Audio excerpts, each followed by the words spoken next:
The British occupied Delhi in September 1803 after defeating the Marathas. However, they allowed the Mughal emperor to continue living in the palace complex of the Red Fort.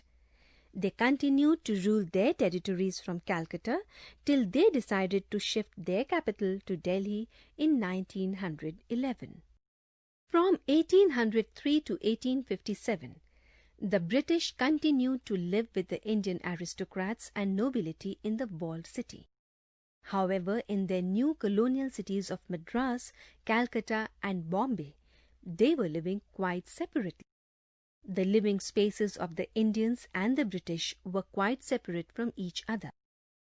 Since Delhi was already a built-up city and the British capital was still at Calcutta, the British were forced to live quite close to the Indians. They enjoyed the Indian culture and took part in local festivities. All this resulted in what is called the Delhirenaissance. But such a thing continued only up to 1857, when as a result of the revolt, the whole atmosphere changed.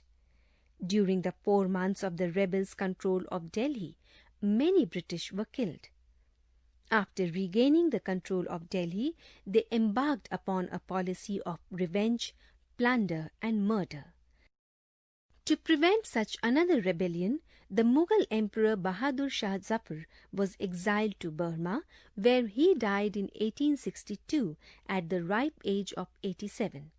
His companions were mercilessly hanged, his palace was destroyed, his court was dismantled, gardens were destroyed, and military barracks were built in their place.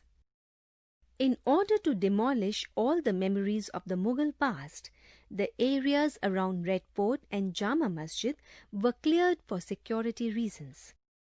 With the exception of Jama Masjid, many other mosques like Zinat al-Masjid were either destroyed or put to other uses.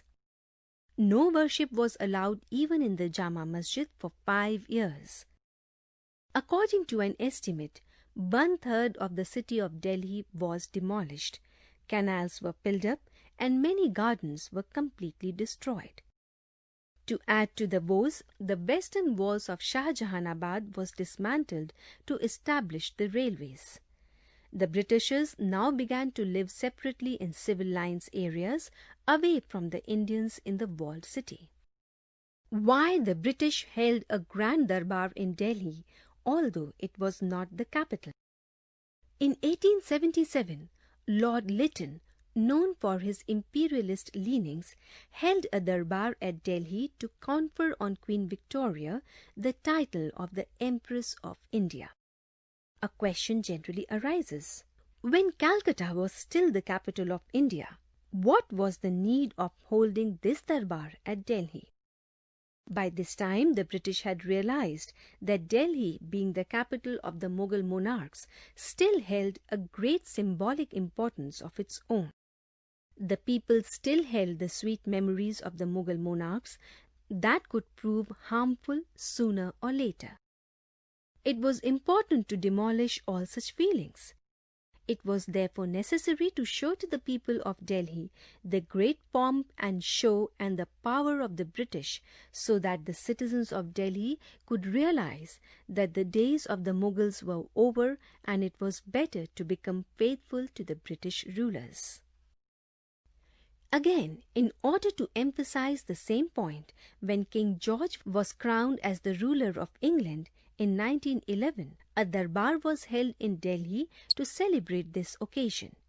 It was at this darbar that the announcement of shifting the capital to Delhi was made.